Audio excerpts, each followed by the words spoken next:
Welcome to Writers Week 25, 25th anniversary. Wow.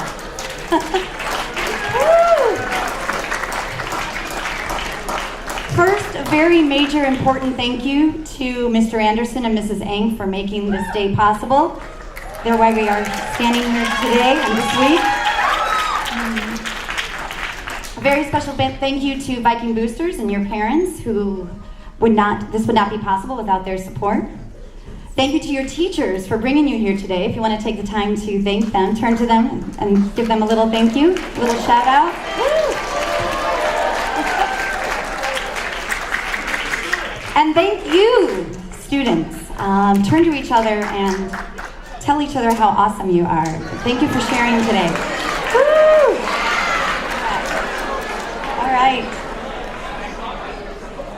Kevin Covell.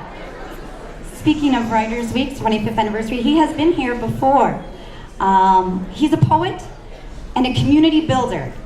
As the artistic director of Young Chicago Authors, founder of Louder Than a Bomb, the Chicago Youth Poetry Festival, and professor at the University of Illinois Chicago, where he teaches hip-hop aesthetics. He's mentored thousands of young writers, artists, and musicians. He's the author and editor of over 10 books, a couple of which we have here for today, and which he will sign for you later on. He's generously brought quite a few of them. And he is also the author of a play. His work has appeared in numerous publications, including CNN, Chicago Tribune, Huffington Post, to name a few. So we are very lucky and honored and privileged for him to be here today and to share his writing. So without further ado, Kevin Covell.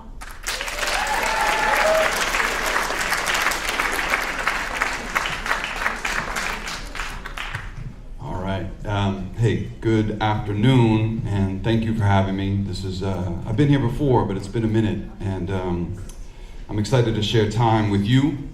I don't know why I'm still wearing this, but listen. So, look, my hope is this. I talk all the time, and I'm happy to talk, but I would love to engage in conversations, so I'm going to read some poems and maybe tell some stories in between, but I would really love to just get to the part where we talk with one another. I love stories, I love storytelling, I also love listening. I think if you're going to be a writer, you have to really believe in the integrity of listening. I think most of what I've learned about the world is from other people who are not me, and so I would love to be able to get a sense about what is on your mind and what you're dealing with and thinking about.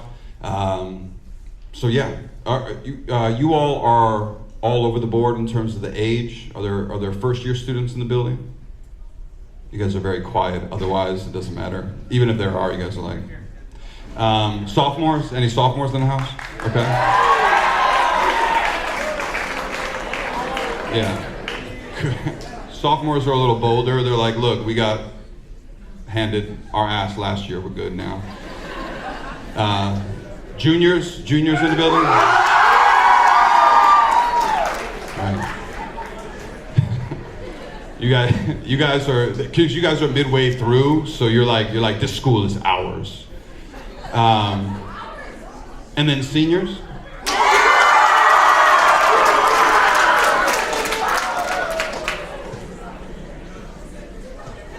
Yeah. Sounds about right. Seniors, good luck, man. The world's a big place, so it's about to be very real for y'all in a great way, in a very exciting way. But just go in, make the most of it. So yeah. So I'm going to start with a poem. I'm going to start with a poem that's in a book I have called "The People's History of Chicago," and it's about a production crew in Chicago that before this era in Chicago music, there was a community of mostly Latino beat makers called the Mold Men, and they would put out these all instrumental cassette tapes. And now, I don't think y'all know what a cassette tape is. Am I right in believing this? You guys know what that is? You guys don't know? You do? You guys know? Okay, all right, you with it. Listen, look, it's 2019. When was the last time Somebody put out a cassette tape, okay? I didn't know. You're about it. You know what it is. Okay, well, you're a very hip audience, friend. I appreciate that. So look, they put out these cassette tapes, and we would clamor for them. And a whole generation of Chicago hip-hop artists were reared on this community's production. So this is a poem about kind of finding that community that's in this book, A People's History of Chicago. This is called Moment B tapes. Moment B tapes were copped from gramophone. Cassettes jammed into a factory-issued stereo deck of the hoopty I rolled around in. A bucket, bass and drum looped with some string sample fixed. A sliver of perfect adjusted. There was so much space to fill. An invitation to utter. Iqra, Allah said to the Prophet Muhammad, peace be upon him. A to B-side and around again. A circle, a cipher. I'd stutter and stop and begin again, lonesome and on fire. None, no one I knew rapped. I'd recite alone to myself on Clark Street, freestyling, shaping my voice a sapling, hatchling, rapping, my life emerging in the dark of an empty car. There was a time when hip-hop felt like a secret society of wizards and wordsmiths, magicians meant to find you or that you were meant to find, like rappers I listened to and memorized in history class talk specifically to me, for me. And sometimes you'd see a kid whisper to himself in the corner of a bus seat, and you'd ask if he rhymed and traded a verse like a fur pelt, trapping this gold or food, this sustenance. You didn't have to ride solo anymore. Jonathan was the first kid I met who rapped. He was black, from a prep school, wore ski goggles on top his head, and listened to the Wu-Tang Clan, which meant he was always rhyming about science and chess. His pops made him read Sun Tzu. His man's Omega, a big Puerto Rican kid, wrote graffiti and smoked beaties, and they'd have friends. And the backseat would swell, and the word got passed, scooped like a ball on the playground. Sometimes you take what you were given and lift off like a trampoline, rocket launch, and sometimes you trip, not quick, tongue-tied, word stuck on loop like that, but breakthrough, mind knife sharp, mind darts, polished and gleaming. We'd ride for the sake of rhyming. We took the long way home, or wherever we were going, we'd cruise down Lakeshore, back again, blasting, blazing, polishing these gems, just trying to get our mind right, right? That's that piece.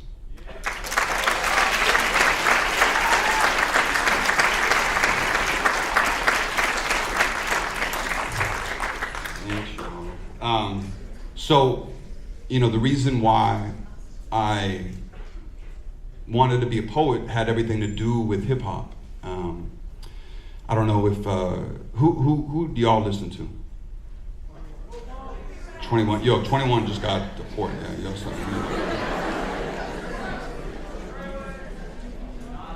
who else? Lil Baby, Travis Scott. Lil Baby. Okay, all right. Anyone listen to my man? Really? You good, bro? Okay. We can talk later. It's clear you need some counseling, so we can. Yeah. No, that's not a bad thing. Everyone needs, comradeship and advice. I've been listening. I've been listening to I'm a grown-ass man, and so I've been listening to hip-hop every day, probably since 84, maybe 86 for sure. My brother's in the audience. He used to DJ. He's also a teacher now at Maine East. And we had we listened to a lot of cassette tapes. Our era, we came up on a lot of Public Enemy and A Tribe Called Quest and De La Soul and MC Lyte and Queen Latifah. But the reason why I wanted to be a poet is because the rappers that I was listening to were so beautiful with the lyric. And unlike y'all's teachers, my teachers were very corny and racist. And so when I would, also I don't know your teachers, but I imagine. When I told my English teacher my junior year of high school, when we had our poetry unit, and they would ask me what poets I read, I told them, I read like Pharoah Monch and Q-Tip and Bahamadia, and they were like, yeah, you should go to the dean's office. I'm like, word, I hate this class, I'm out. And I picked up a pen because I wanted to tell the stories of working people who were around me. And my brother and I we came up in a single family home. We saw our mom work hard, and that story was not really reported on television or media. And so I wanted to represent the stories that were around me, and so I became a poet for that reason. In '97, I was asked into a classroom for the first time as an educator when I was 21 years old, and I've been teaching since then. And so I want to share a poem with you about teaching because I thought that was the last place I was ever going to be. I was not a good student. I played ball in high school, and so I skated by because we were good. But I was not a good student, and so to be back in a classroom, especially now going on 21, 22 years, has been pretty funny, and I kind of cringed at the kind of student I was, although I thought I was hilarious, But I've been teaching for a long time, and I love teaching, and this is a poem about that experience. It's called How to Teach Poetry in Chicago Public Schools. Look clean, fresh kicks, cut, jeans, iron them bits. Cause even in uniform, the baddest students swag around 100. And those are the kids you hope to build with. The ones who got a crate of albums on heart. They listen to everybody. Wheezy, Gucci, Lil Baby, I guess. Some may even have their own bars for days. They spit alone in their room or to their girl or their little brother. And they might be reluctant to share, especially with the teacher, especially with the white boy. So start with a rhyme, something quick. A half note behind West Side double time. Their ears picked, able to roll with all those syllables. Now read a poem, something slow, familiar. Able to put Carl Sandburg and Gwendolyn Brooks firm on your shoulders. Ask where their favorite rapper is from. Jay is from Marcy. Ye, the South Side. And everybody know Wayne is Katrina's soldier boy. From 97 to 03, have a firm, well-reasoned opinion on who is better, Pac or Big. After that, Young Money, New Language, Kanye couplets on memory, photocopy Willie Perdomo's Where I'm From the wrong way, do this to mess with them, to throw a monkey wrench into normal. None of us are from Spanish Harlem, but Inglewood knows about police, and every block in the hundreds got old men who talk smack, and guns that fire cracker, and grandmothers who stir big pots, and the whole West Side is littered with nieces telling you to look past blue box streetlights, because regardless of where you are from, you are from there. You know there, but have never been asked to expert. So speak on it, talk about it. All you gotta do is sit down and write. And it's that simple. That's what I believe,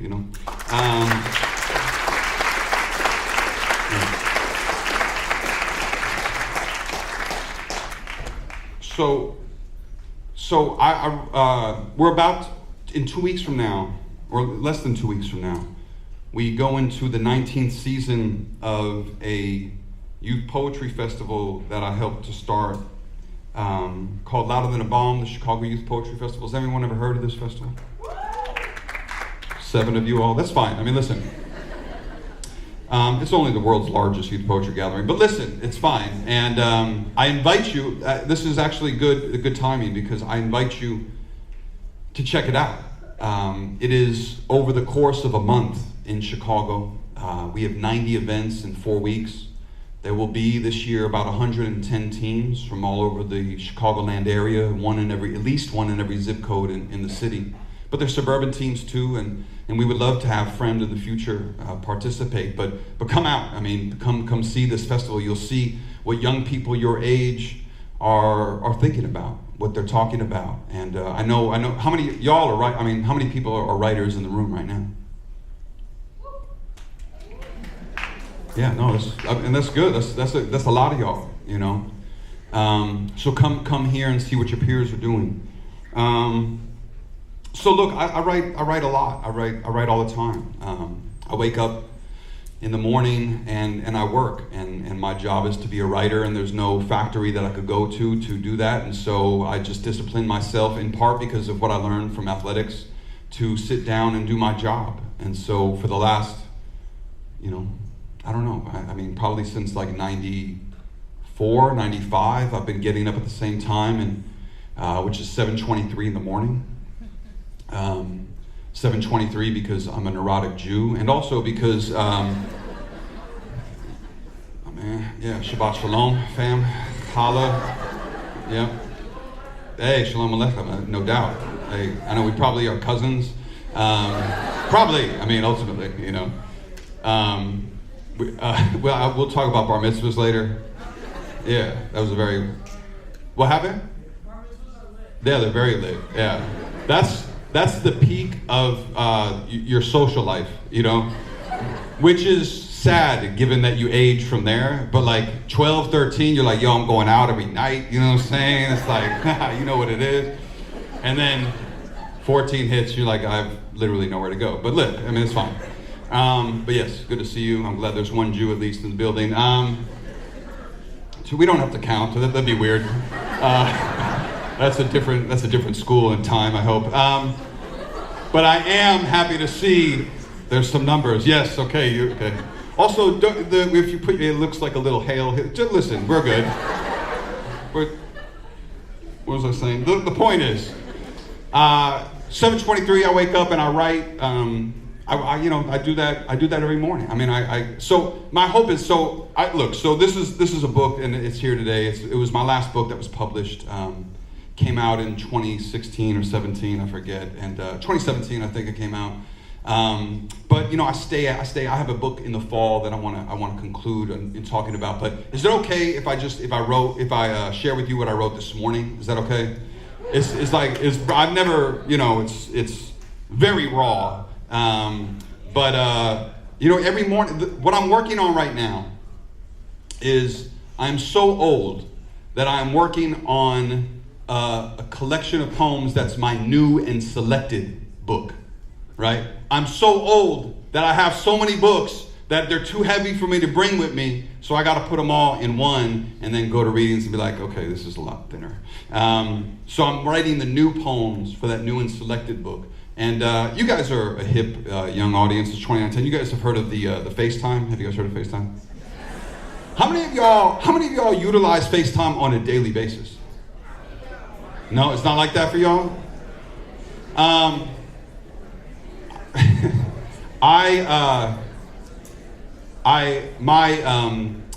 My partner currently lives in Denver, Colorado, and so we're just like this all day basically right now. And so this morning I wrote an ode to FaceTime. It's very raw. She's not heard it, so don't. All right. Ode to FaceTime. We love in the future. I'm from the planet of push buttons and long coiled plastic cords that tether you to the base camp of the kitchen like a moon slinky.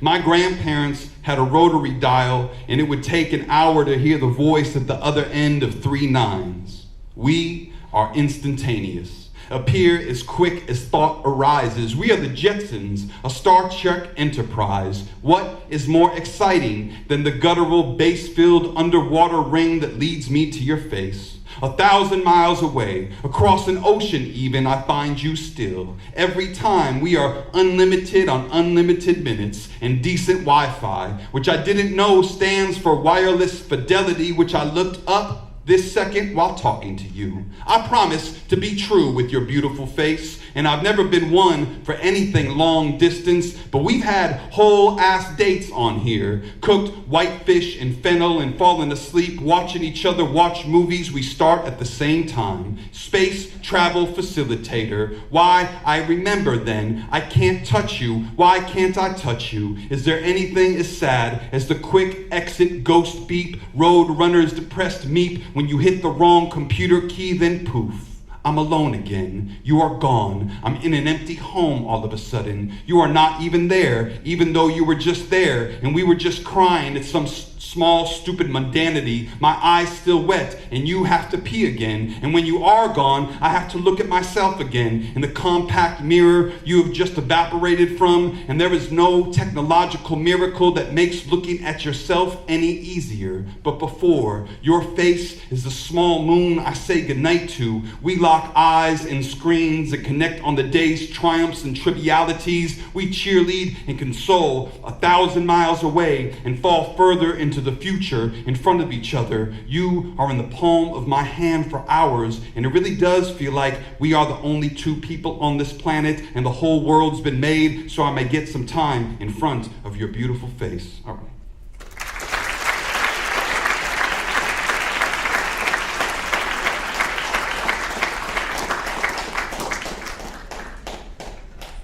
She's gonna like it, right? Okay, I should kick it to her. We'll call her right now. Like, look, girl, I'm in front of 1,000 high school students. Say hello. That'd be pretty slick, actually. But I don't want to put her through that. I mean, do it. All right, at the end. We'll see. We'll see what she's on. We'll see what she's on at the end. All right. I'm gonna tell her that y'all want me to call her. But so y'all, I'm gonna read a few more poems, but we have like maybe 20 more minutes, and I'm gonna read a few more poems and talk about the project I'm working on, but I really want to build and have a conversation with you all. So as I'm talking and as I'm reading, please be thinking about what you might want to ask. There's a lot of you, there's one of me, and I would love to get to as many people as we possibly can. So is that a plan? You guys can think of some stuff to build on, to ask? We can have a conversation. I appreciate you. Okay. All right, so listen, I'm working on a project about a neighborhood in Chicago called Wicker Park. Has anyone been to Wicker Park in Chicago? All right, so Wicker Park is a neighborhood that I kind of, I feel like grew up in, you know. My brother and I moved around a lot. I was born in Lakeview before they called it Lakeview in Chicago. It was called Newtown then.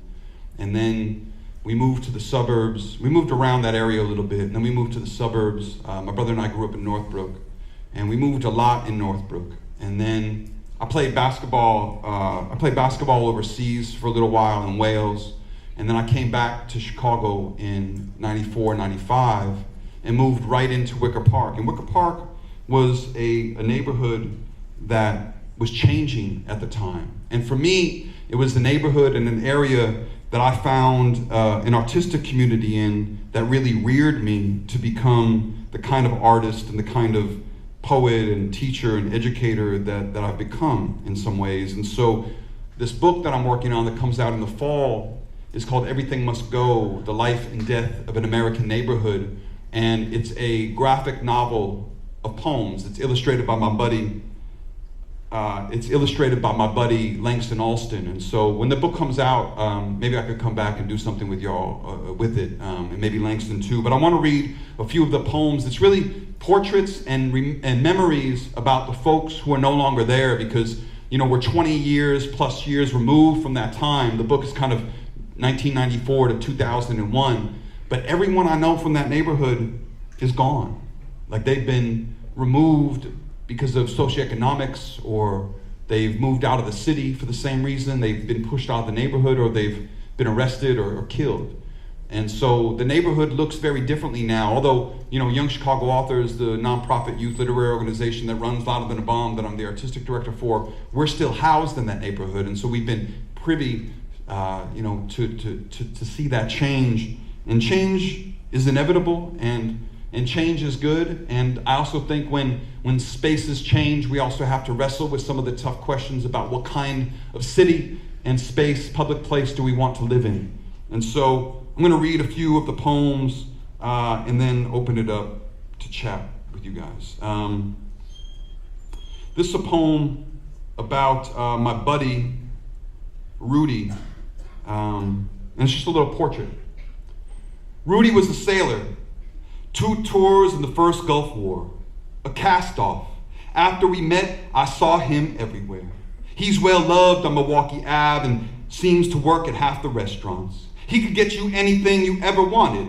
Opium, a pocket knife, spray paint, he always had a girl. A thin, dark-haired beauty, new to the city, small dog in tow. He'd end up crashing with her a few weeks in some loft with marble countertops, and after they fought and broke, he'd hit the block like a summer jam. He'd paint canvases of flowers he saw on a rock, clusters of bellflower, bunches of yellow chamomile. He'd drop acid and skateboard downtown, unanchored, well past business hours when buildings would flower like bombs in the sky. It was a time when I had no last name for anybody, only their first, followed by a brief description. Rudy, who works at Earwax. Rudy with the ponytail. Rudy with eyes like whirlpools. Rudy with tattoos of violets. Rudy who skateboards. Rudy with PTSD. Rudy who said to meet him here. Rudy who said I could stay with you. Rudy who owes me $40. You know, Rudy, the sailor, the painter, the busboy, the veteran ghost addict. Rudy the con artist, the hookup, the petty thief, and personal chef to the homeless. Rudy, the hero of Milwaukee Avenue, my first friend in the new city.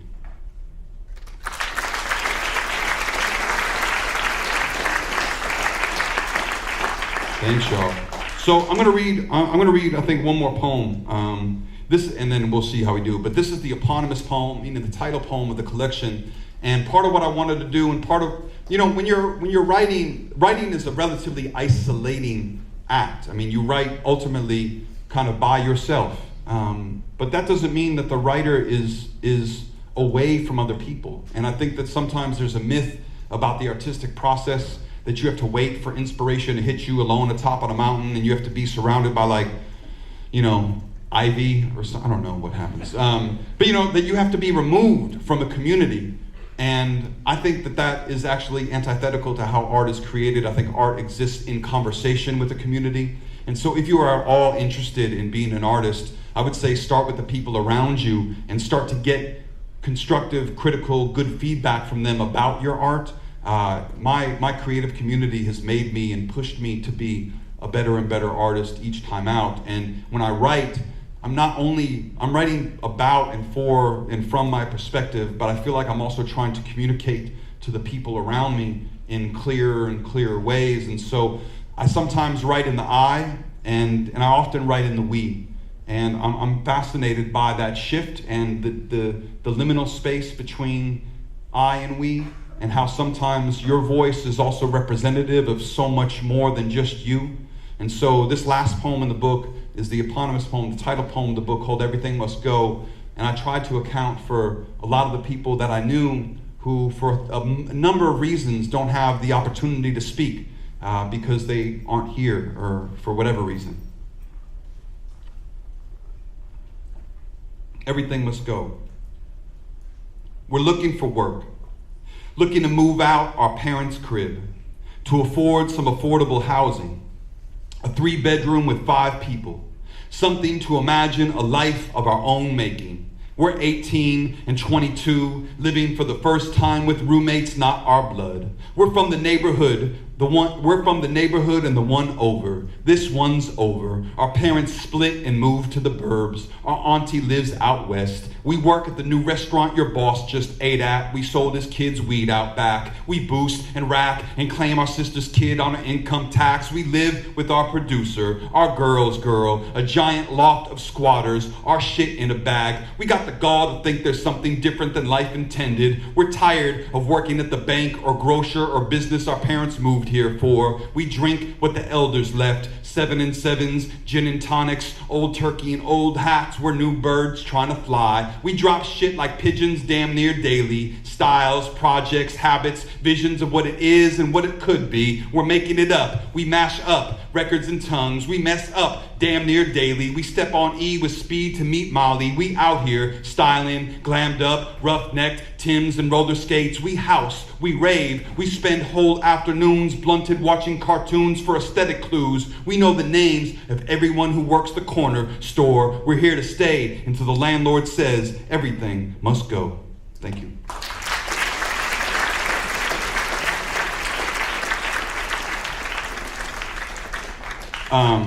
I want to thank you so much. I want to thank you so much, because those poems, that last poem, and then obviously the ode to the FaceTime, I've not read to anybody publicly. I've not read out loud. I just handed in my manuscript last week.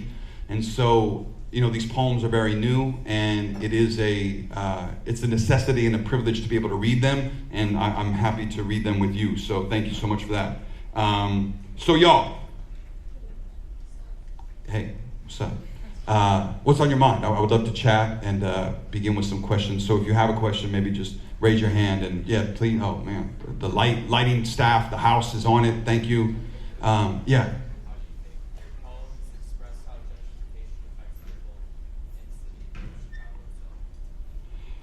How do I think my poems express how gentrification affects people? Yeah, I mean, I think that gentrification is really complex, and I think sometimes we point to individuals when we, like anything, we should also be addressing, the systemic and root causes for this global economic reality. Gentrification, there's different ways to name it even, and certainly it has probably been a phenomenon that is at least 40, 50 years old, but we could probably tie it to the advent of white flight and after the Second World War. But I think that when people come back to change a neighborhood, I think I moved to Wicker Park because it was affordable, and I had other artist homies who were living there, and they were like, you could come kick it with us. You could be here for the low.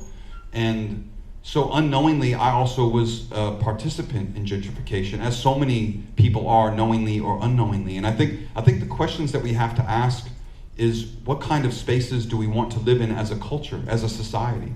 Do we only want to commune with an increasingly small, monolithic group of people? Do we want everyone around us to look like us and shop at the same stores and look the same and eat the same? Or do we want a more, radically diverse, space for us to also learn from one another in? And so I live in Albany Park in Chicago, which is the most diverse zip code in the city. And the block that I live on is Arab and Korean and Mexican and working white folks. And it's so fascinating to be on Lawrence Avenue and just walk a block, and you could get pho and tacos and falafel like all in the same spot, and also hear a myriad of languages. And to me, that's a much richer cultural milieu than what you might see at like a big box store, or like everyone will like have eat at the same, like Chipotle. No shots at Chipotle, although I know you guys like Chipotle. I mean, it's trash. Let's be honest. Anyway, the point is, Chipotle doesn't sponsor Friends Right a Week, do they? They don't? We're good? We're good, okay. Great. Other questions? I don't know. Yes, hi. Just talk, please.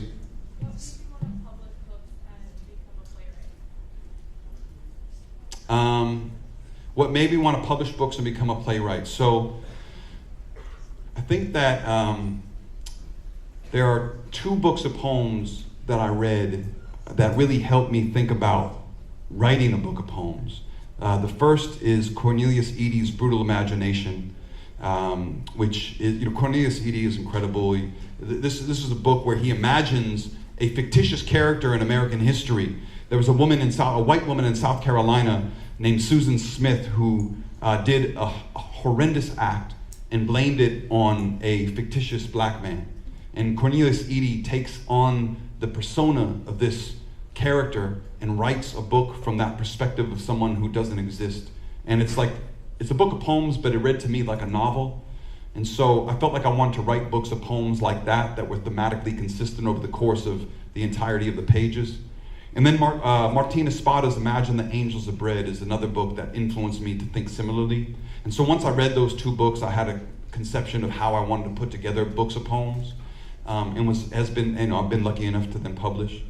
I wrote a play. I've written a few plays, but I wrote a play in 2015 that was produced at Steppenwolf Theater with my buddy Idris Goodwin, who is a for real ass playwright, and he's just my man, and we collab a lot on like different things, and so we were able to do that play together, and I learned a lot, and subsequently have written now I have a whole ass screenplay, a movie that I've written, that we're getting produced, and I'm working on other plays. So I think the thing about being a writer is that I love the poem, and I will always come back to the poem every morning at 7:23. But I think that I'm also not limited. Like I'm nice. I could do anything, And so I have a lot of stories to tell, and I think these other forms are sometimes effective in also helping to tell those other kinds of stories too.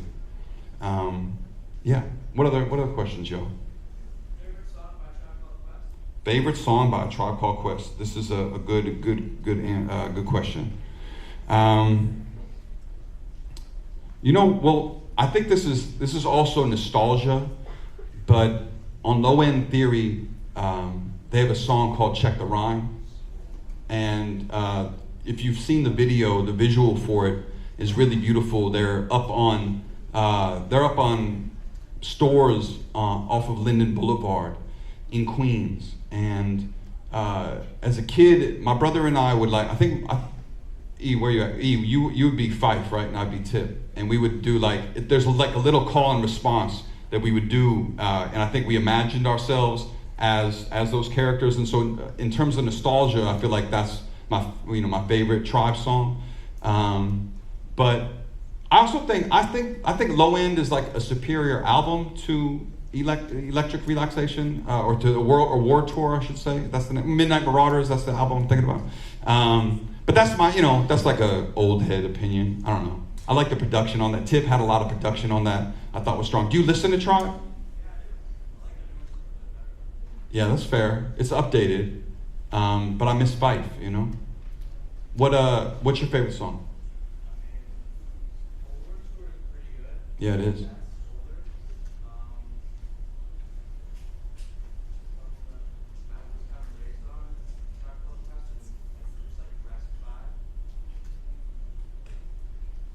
You got parents who listen?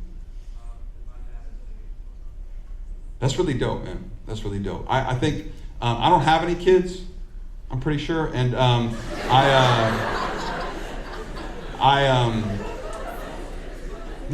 I'm saying I'm pretty sure. Like I've had the same phone number for a long time, but I think I'm kind of I feel like I kind of start to think about kids. My brother's got 2 kids, and I feel like one of the things that I love about growing up in hip hop is that then you can also pass your taste to your kids. I have a lot of kids. I teach, so I have a lot of kids. But I think that's ill when your dad is a hip hop head and then passes his taste to you, and then of course you, I'm sure, have your own taste and probably put him on too, I'm imagining. See, I think that's beautiful, man. That's really beautiful. Maybe 1 or 2 more questions? Yeah, hey, hi, 2, okay, you gotta tag team it, whatever, just, yeah, both of y'all. So I was gonna say, I think it's really interesting how you combine hip hop and poetry. So how do you come up with the beats and the rhythms for your poems? Thanks. So the question, I'll repeat it because I don't know if anyone can hear. It was about how to combine, or how do I come up with the rhythm and the beat of the poetic or of the line. So the great thing about poetry and hip hop is that Gwendolyn Brooks. How many people know Gwendolyn Brooks? Miss Gwendolyn Brooks? That's right. I know friends listen, fam. You know what I'm saying? Gwendolyn Brooks is the illest rapper of all time. I don't know if you knew that, but she has bars on deck. And Miss Brooks loved the micro syllable and would twist all music out of each word. And so I think, and actually the inheritance of the black arts tradition within hip hop cultural practice is a real thing, right? Miss Brooks helped to mentor the black arts poets like Sonia Sanchez, Nikki Giovanni, Mary Braca, Hakeem Adabudi, Jane Cortez, others. They helped to mentor and put on the last poets and the Watts Prophets and Gil Scott-Heron. And Coke LaRock, the first rapper who rhymed at Block Party that Kool Herc had, was reared in the black arts poets. And so, this lineage is very real between poetry and hip hop, of course. And I think that the great things that make for good poems, that make, poetry is really about the language about making music out of language. And so syntax and alliteration and consonants and assonance and the way you enjam a line is all techniques that rappers utilize on a regular basis. And so for me, I think it's about revision and then orality. I write in a notebook. I write out a draft. Like this morning, I sat down, I had an idea, let me write this ode to FaceTime. Let me, journal out this idea and then take it to a computer and try to bang out a first draft. And it's at that point where I begin to become interested in sonics and how the language, and how each word might rest with one another. And that's when I think you begin to get, some of that rhythm and some of that sound. Yeah.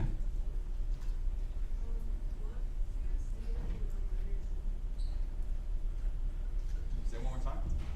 What do you say to the young writers that you meet? What do I say to the young writers I meet? I usually say hello, and then just to be, to not be rude. And then I think that all artists have to immerse themselves in their art. I think that you have to, if you want to write, you got to read a lot. And I'm a nerd, I'm also very cool, but I also am, I'm a nerd. I love to read, for real. I love reading, and I love reading books of poems. I read kind of damn near everything that comes out because I just want to be informed about, and also I want to see the cool stuff people are doing and steal it. Do you know what I mean? Respectfully, you know what I mean? But I want to learn from what is around me. And so I think if you're going to be an artist in any genre, I would say invest in your own studiousness in that genre. If you're going to be a painter, then get online and go to galleries for the free, or everybody is damn near 18 and under, right? So you could go to the museums for the free. They'll let you in those pieces and just see what the art that you're interested in, see what the people you like are doing, and find your canon. Find what interests you. Just because they teach us whatever they teach you in whatever class right now, it doesn't mean that that's the only stuff out there, and it doesn't mean that it's fresh. It means that it's standardized, but maybe you have tastes that are outside of the standard. And so I would encourage you to develop for yourself an ecosystem of the artists that you super rock with, and just become a nerd,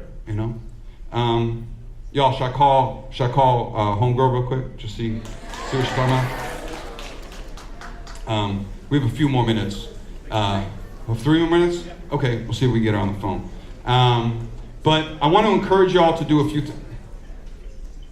Hey, babe. How are you? Babe, they wanted me to call you because I read this ode to the FaceTime poem. Yeah, wait, will you say hello to everybody real quick? Hi, everybody. Wait, well, hold on. Wait, babe, I'm going to turn you around. Wait. All right, y'all, will you say hello to Yvonne real quick? Is that cool?